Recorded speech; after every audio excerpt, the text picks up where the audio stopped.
আমারই মন। যাকে থাকো সব কথাই না, চাটা খাও আগে। বাবা, এই নিন প্রসাদটা দিয়ে দিনটা শুরু করুন, দেখবেন আপনার দিন ভালো কাটবে। না, ঋষিকেশ সব সময় চা দিয়ে দিন শুরু করেছে, আজও তাই করবে।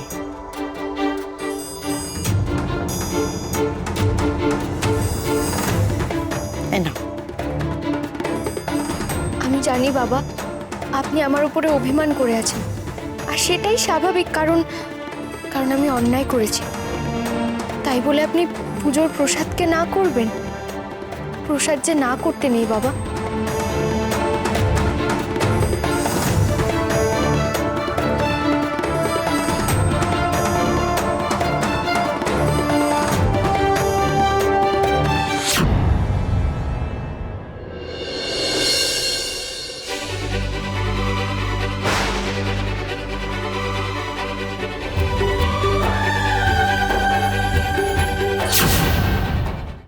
মম, আমি কিন্তু আজও বেডটি পেলাম না।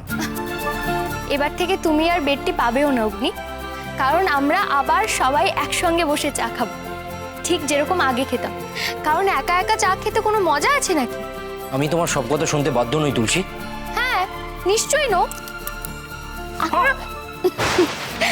তবে বাড়ির মঙ্গলের জন্য যে সিদ্ধান্তগুলো নেওয়া হবে সেগুলো তো তোমায় মানতেই হবে, তাই না?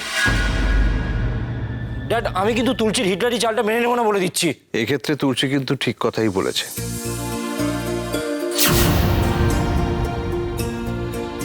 এই কমাসে আমরা অনেক পিছিয়ে পড়েছি, রুটিনটা একবারেই ফলো করা যায়নি, তা আর করা যাবে না, আবার নতুনভাবে শুরু করতে হবে। অগ্নি, তোমাকে আর তুলসীকে কলেজের পড়াশোনা শেষ করতে হবে, পড়াশোনায় যেন কোনো ফাঁকি না থাকে।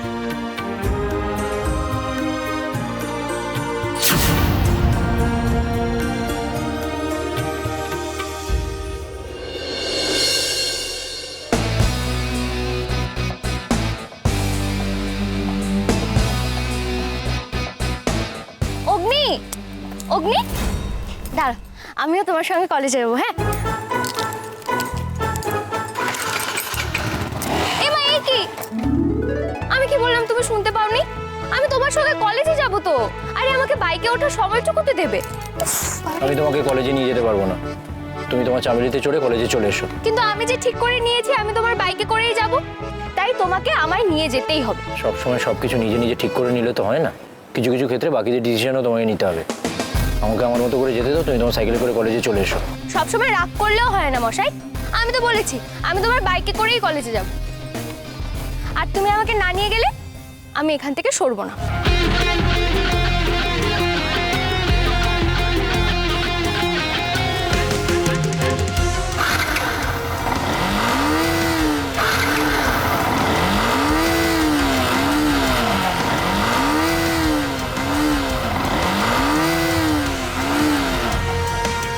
তুলসী, লাস্টবারের মতো বলছি, বাইকের সামনে থেকে সরে যাও, এরপর কিন্তু কিছু হলে আমি দায়ী থাকবো না বলে দিচ্ছি। ও, তার মানে তুমি এখন আমার ওপর দিয়ে বাইক চালিয়ে যাবে, তাই তো?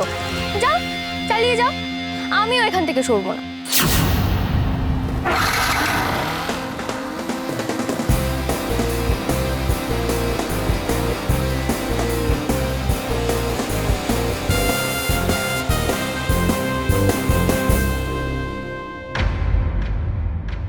তুমি কি ভেবেছো অগ্নিরায় বর্মন?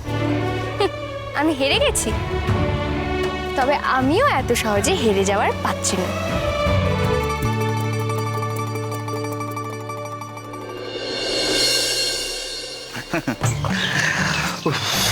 ভাই, আজ বোধহয় তুমি খুব হ্যাপি না, সাডেনলি এত শপিং করলে? হ্যাঁ রে দিদি, এই তো কদিন আগে ভাগ্নের বিয়ের জন্য এত শপিং করা হলো, তবে আবার আজকে। তোর কি মনে হয় বুকি, আমাদের এমন অবস্থা হয়েছে যে শপিং করার জন্য অকেশন লাগে? দ্যাট ইজ দিঘায় তো so many money, everyday shopping করা যায়। এই যাকে, এই চলো চলো গাড়িতে চলো, দিদি গাড়িতে। এমনি এমনি কি আর এসেছি শপিং করতে? ফোনে শোনা ওই শিশের আওয়াজটা আমাকে তাড়া করে বেড়াচ্ছে, মাথায় হাজারটা প্রশ্ন সেই থেকে ঘুরপাক খাচ্ছে। আমার স্ট্রেস বাস্টার্স এই শপিং, সব কিছু ভুলে থাকার জন্যই তো।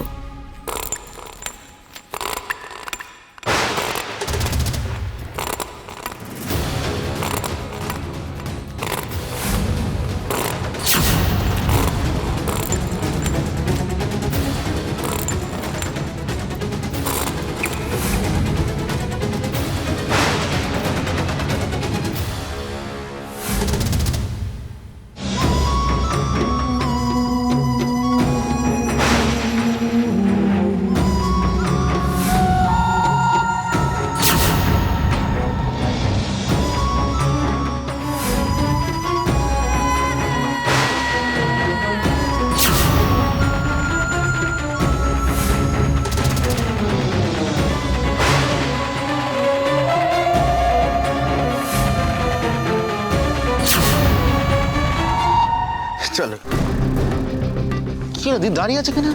দিদি কি হলো, এদিকে আয়।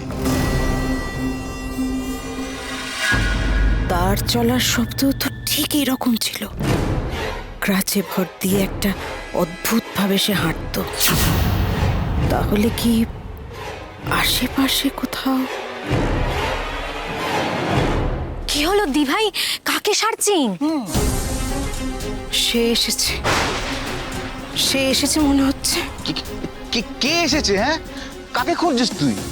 না না, মানে মানে মনে হলো পরিচিত কেউ একজন পাশ দিয়ে গেল আর কি। হুইস পরিচিত দি ভাই? না, কেউ না। হয়তো আমারই শোনার ভুল। আমার আমার শরীরটা তেমন ভালো লাগছে না। আর শরীর খারাপ লাগে যখন, তাহলে এখানে দাঁড়িয়ে দাঁড়িয়ে টাইম ওয়েস্ট করছি কেন? তাড়াতাড়ি বাড়ি যাই, চ গাড়িতে চ। চ চ চ চ।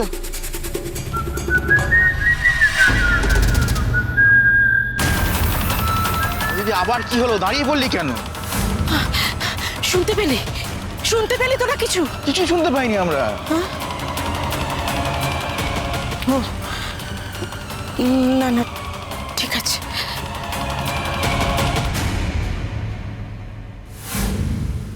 ঠিক শুনলাম আমি, নাকি এসব নিয়ে এত ভাবছি বলে সবটাই আমার কল্পনা? হাজব্যান্ড, হুম, কিছু কি আন্ডারস্ট্যান্ডিং? আন্ডারস্ট্যান্ডিং। শার্লক হোমস মগজ বলছে দিদি কাল রাত থেকে আমাদেরকে মিথ্যে কথা বলে যাচ্ছে। ওই যে কাল রাতে ফোন এসেছিল না, যে কল করেছিল সে দিদির ঘুম কেড়ে নিয়েছে। যেই কল করে থাকুক না কেন, সে কেউ হবে না। কারণ দিদিকে ভয় দেখানো না অত সহজ কাজ নয়। আর আমার মনে হয় এই পার্কিং এরিয়াতে দিদি তার আন্দাজ পেয়েছে। বাট হাজব্যান্ড, হু সেই লোক? মানে সিক্রেট কেউ? সিক্রেট তো বটেই ঝিলমিল। মানুষ তখনই কিছু সিক্রেট রাখে যেটা অন্য কেউ জানতে পারলে তার সমস্যা হয়। দিদিরও এমন কোনো রহস্য আছে নাকি? এমনিতে দিদির লাইফ তো রহস্যে ভরা। বলছি কে সেই সিক্রেট পার্সন, আমাদের কিন্তু জানতেই হবে। যেটা দিদির এগেনস্টে একটা স্ট্রং ওয়েপেন হয়ে দাঁড়াবে। আর ঠিক সময় বুঝে কোপ মারতে সুবিধে হবে, বুঝলে? এই, তোর ওখানে দাঁড়িয়ে কি করছিস? আয় তাড়াতাড়ি গাড়িতে। যাচ্ছি চলো।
কি তুমি আমার আগে এখানে পৌঁছলে কি করে?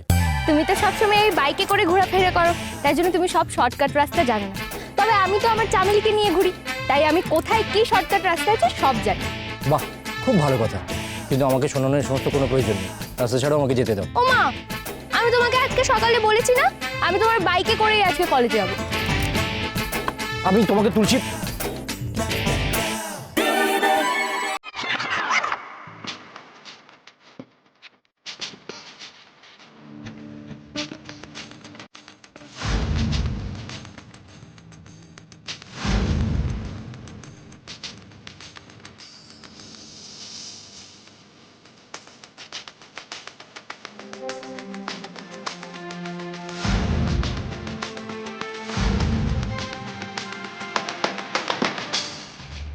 তুলসী, এটা এটা কি হলো?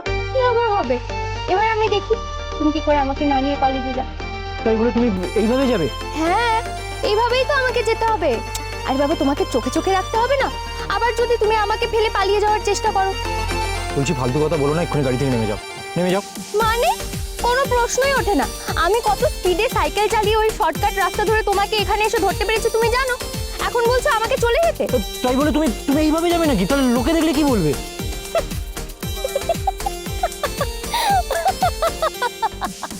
কি হলো তো? হাসছো কেন তুমি? বাবারে, হাসবো না? মিস্টার অগ্নি রায় বর্মন নাকি এখন লোকে কি বলবে সেই কথা ভাবছে।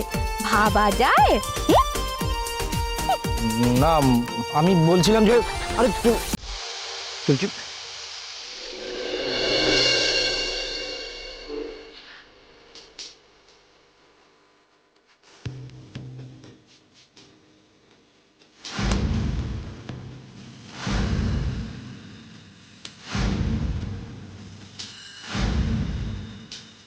লোকে কি বলবে শুন? তুমি কি অন্য কোনো মেয়েকে বাইকে বসিয়ে কলেজে যাচ্ছ? তুমি তো তোমার নিজের বউকে এইভাবে বাইকে বসিয়ে কলেজে যাচ্ছ। একটু কোথায় রোমান্টিক ভাবে বউকে বাইকে বসিয়ে কলেজে যাবে, তার জন্য এরকম বুক কাঁপছে তোমার? এই নাকি তুমি কলেজের হিরো? ছাতার হিরো, একেবারে ভিতর ডিম একটা তুমি।